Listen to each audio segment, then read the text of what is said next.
Hi friends, welcome to How and Where. Today we'll see how compiler will work. Let's take one source file and we'll see how to compile and run this source file. The source file which we have, it is a human readable. It is not a machine readable.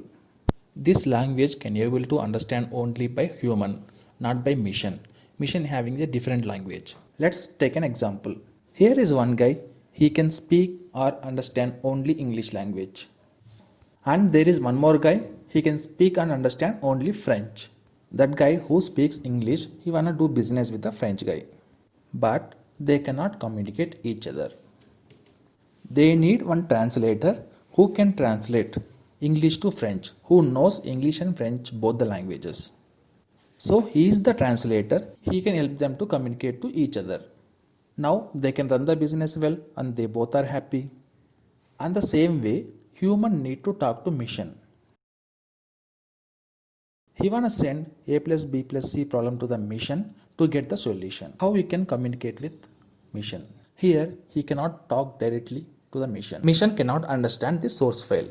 So he needs a translator. So the translator is a compiler. This compiler will read line by line from the source file and it will compile and translate. Actually, this compiler will read line by line from the source file. If the compiler will found any bug in the source file, so it will not stop there. It will keep on go to till end. Once everything is compiled, then it will give the output that's showing there is a bug.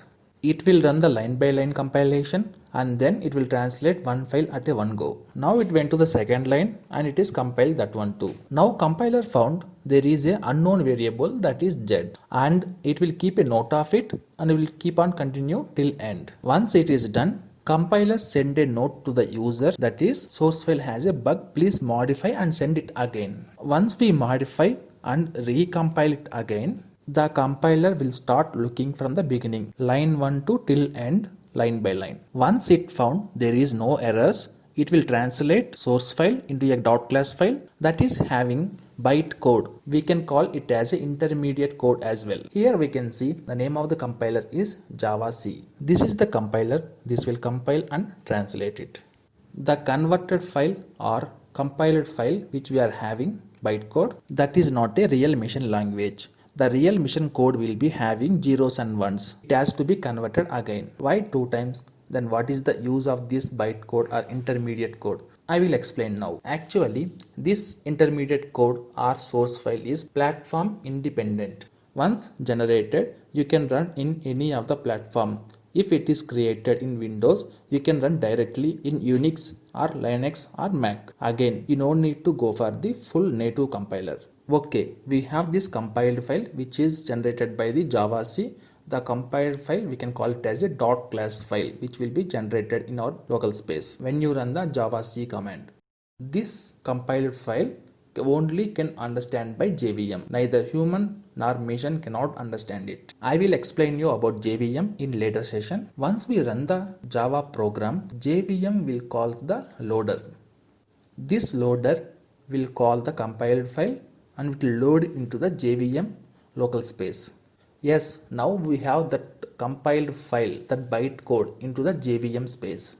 Now JVM use some internal tools to convert this bytecode into the machine code, that is interpreter and JIT compiler. Now we'll see what is the interpreter.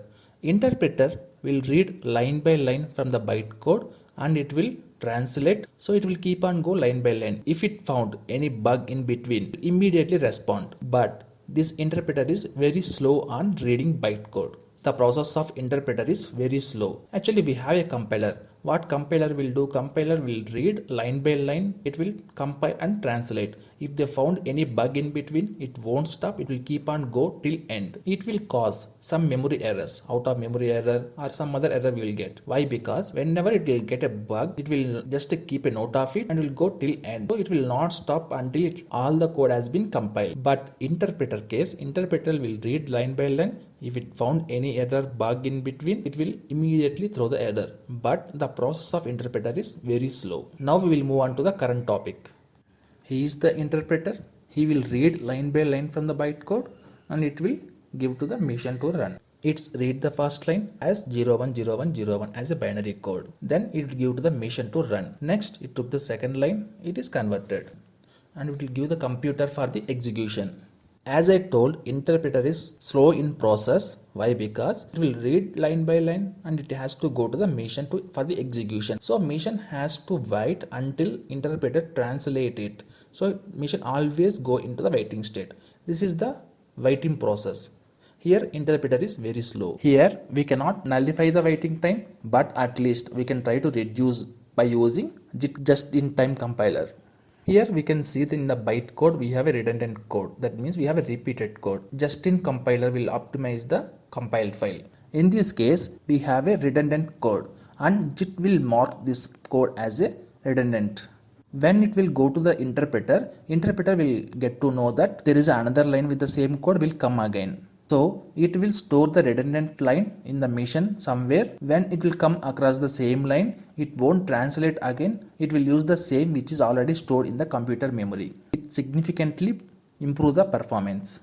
See, all the code has compiled and converted to the machine code, means binary code. In reality, JIT and interpreter will work hand by hand. This is the compiler workflow, and next session I will come up with the JVM workflow.